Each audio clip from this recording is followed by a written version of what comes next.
Rodri, est-ce un triomphe surprise pour vous ce soir? Un triomphe peut-être que vous avez loué, mais est-ce que c'est un triomphe surprise? Oui. Oui, pour moi, clairement. Moi, je pensais que Vinicius l'aurait. Oui. Je n'étais pas dans le secret des dieux. Je pensais que le profil... On en avait un peu débattu d'ailleurs avec Johan la semaine dernière sur ce plateau. Mardi dernier, lors d'un triplé de Vinicius en Coupe d'Europe. Ouais, et on se disait, on avait à peu près le même avis, je pense, ce soir-là, sur le fait que on aurait aimé, disait-on, que ce soit Rodri, mais ce sera Vinicius. Bon, on avait tort, et tant mieux. Et tant mieux. Ceci dit, il y a une remarque quand même sur le profil de Rodri. C'est peut-être pas le hasard quand même, c'est que c'est l'année où il marque quand même le plus de buts, l'année où il fait le plus de passes décisives. Donc il a quand même étoffé ce registre-là. C'est moi qui l'ai vu évoluer, arriver à City et progresser d'année en année avec Guardiola. Il a quand même changé de registre et est devenu un joueur beaucoup plus décisif qu'il ne l'était au début. Et comme par hasard, c'est l'année où il est aussi le plus décisif qui remporte le trophée individuel. 9 buts et 14 passes décisives donc avec City. Et 9 buts et 15 passes décisives, c'est l'ensemble de sa saison. En général, lorsqu'on parle d'un ballon d'or, on met en avant ces statistiques, une sorte de buteur compulsif, un truc comme ça. Mais là, sur la saison par rapport à Vinicius, il est plus complet. C'est une saison entière qu'il fait. Moi, Vinicius, je l'ai trouvé extraordinaire à partir de janvier-février. Et après, il a été très performant en Ligue des Champions. Il a marqué dans des matchs décisifs, demi, aller-retour et finale, forcément. Donc ça marque les esprits. Mais Rodri, c'est quand même déjà plusieurs années. Et cette saison, en plus, il gagne encore la Première Ligue. Il va gagner l'Euro avec sa sélection. Ouais, mais vous n'allez pas nous faire le palmarès si vous nous parlez de Rodri. Après, il y a le contenu des matchs. Voilà, et sur une certaine idée du football. Moi, je vous attends plutôt sur ça. Bien sûr, il joue à la fois dans sa sélection et à la fois dans son équipe, dans une des meilleures sélections et des meilleures équipes du monde, avec pas seulement des résultats, mais avec la philosophie de jeu. Et lui, c'est un pilier de cette philosophie de jeu. Et voilà, je trouve que c'est important de récompenser ce genre de joueurs-là, et ça montre qu'en fait, il n'y a pas uniquement des attaquants qui peuvent le gagner. Et puis, c'est une influence énorme qu'il a sur ses équipes, que ce soit la sélection ou l'équipe de City. Il a une vraie influence sur les résultats par rapport à sa manière de jouer et sa présence à la fois sans le ballon et à la fois avec le ballon. Et l'intelligence aussi de ce joueur-là.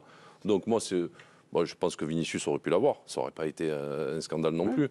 Mais je trouve que Rodri l'est, pour moi, ce n'est pas non plus un scandale. C'est une très belle récompense pour un joueur fantastique et un joueur complet. Roland... Et qui fait une énorme saison aussi. Ouais, tu vois, il n'a pas fait 25 ou 30 matchs dans la saison, il en a fait 60 et quelques. Puis ça fait des années qu'il empile 50-60 matchs par saison en étant toujours performant. Juste pour finir, Non, mais c'est pour dire aussi... Vous faites une Éric Blanc, là. Vous mettez tout sur le truc et puis... tu me demandais de m'exprimer, je m'exprime. Non, mais c'était pour voir aussi le caractère du joueur. Il y a le reportage, on en parlait tout à l'heure, il y a un truc sur Netflix sur City de la saison où il gagne la Ligue des Champions. Je l'ai pas vu, et il y a un suivi sur toute l'année. Et on voit aussi qu'il y a Ruben Dias qui est important au niveau du caractère. Mais il y a Rodri qui est aussi ça, tu vois, qui a le caractère et qui a de la personnalité. Et quand il parle aux joueurs, voilà, ça suit, quoi. C'est sur Prime, hein. Vous êtes trompé de. J'ai dit quoi Moi, je ne sais plus, j'ai dit l'autre. Alors, je me suis trompé. Disney+, je ne sais pas quoi. Enfin, c'est Prime. Je crois que c'est Prime. Président Courbis, oui. Vous n'êtes pas juré, vous ne votez pas tout ça. Mais si je vous avais dit, tiens, un petit jeu, allez... Vinicius ou Rodri, vous auriez voté pour qui et pourquoi? Rodri, ça s'est passé il y a 8 jours, donc j'ai dit Rodri, je ne vais pas changer ce soir. Pourquoi?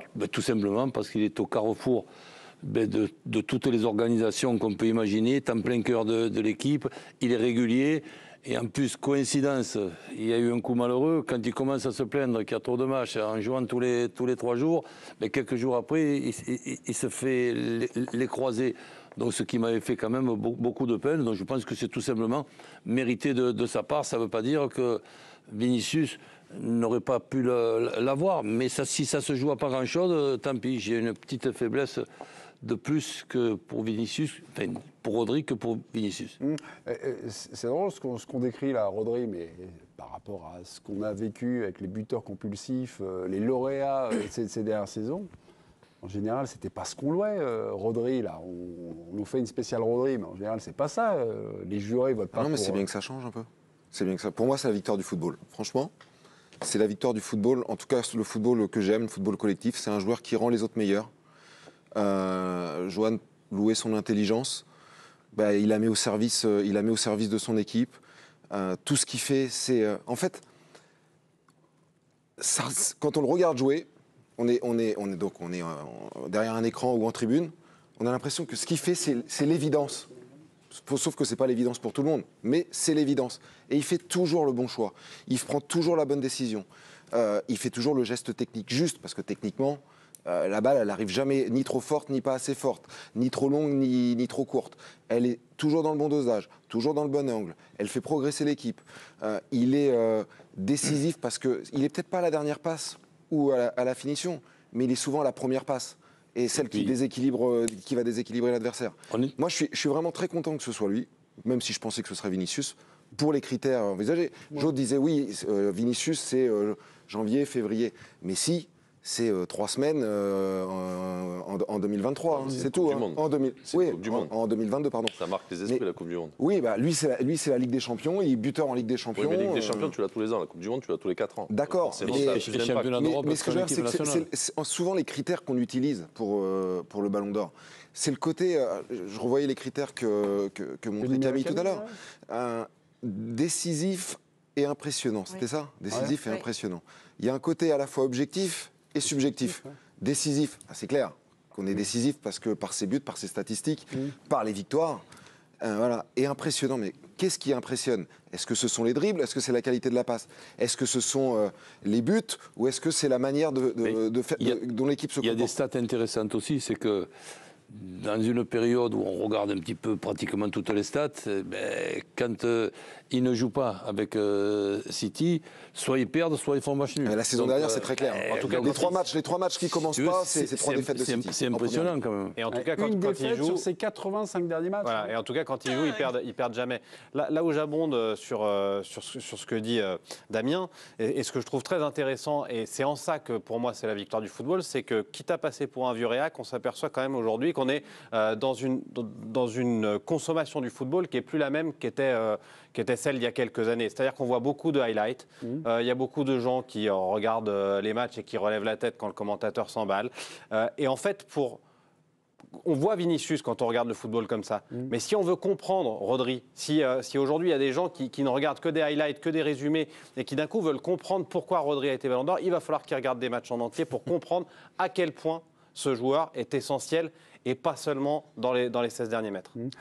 Qu'est-ce qui vous bluffe chez son... Et collectif, pardon. Qu'est-ce qui vous bluffe chez ce joueur? Il est jamais en retard, il est toujours bien placé, c'est sa lecture, c'est son anticipation, c'est quoi C'est la justesse, c'est ce que dit Damien tout à l'heure, c'est que c'est vrai qu'il fait toujours, et même souvent, là où je ne suis pas tout à fait d'accord avec Damien, c'est qu'il fait toujours ce qu'on pense, ce qu'on imagine qu'il faille faire à ce moment-là, et même lui, des fois, il fait des choses, on se dit, ah oui, donc c'était ça qu'il fallait faire. Oui. Si on prend le terme meneur de jeu, c'est pas Johan qui me dira le contraire, c'est que le meneur de jeu, on voit tout de suite le numéro 10 offensif. Mais lui, c'est un meneur de jeu qui est devant la défense et qui est au carrefour pratiquement de tout ce qui se passe. Autant pour récupérer le ballon que pour après l'utiliser. Et là où il est assez impressionnant, c'est dans sa personnalité. Ça ressemble à l'adjoint de Guardiola par moment. Et ça, quand tu as un joueur comme ça sur le terrain, c'est pas seulement un joueur, c'est un joueur qui fait partie de ton staff. Et ce Rodri-là, c'est exactement ça. Et ça, bravo. C'est le joueur dont on dit là, depuis tout à l'heure avec sans ballon et en plus le caractère. Donc si ça ne suffit pas pour expliquer qui est ce joueur-là et qui mérite amplement ce ballon d'or, je ne sais pas, pour moi c'est la définition du football. C'est un joueur tellement complet. Et en plus, il ne joue pas en série B. Il joue dans la meilleure équipe du monde et une des meilleures sélections au monde. Dans quelques minutes, on vous reparle de Rodri, puis on aura un petit décrochage du côté de Mbappé, qui n'a toujours pas gagné le Ballon d'Or. Eh oui, 25 ans et quelques mois. Le temps passe, mes amis. Tic-tac, tic-tac. Oh non, ça c'est déjà fini, là, il est parti au Real. Mais on peut en relancer un autre. Il a reculé. Il a reculé, bah oui. Quand tu gagnes pas, tu recules. Voilà, c'est la dispersion des voix. Je vous explique dans quelques minutes. Allez, à tout de suite, mes amis.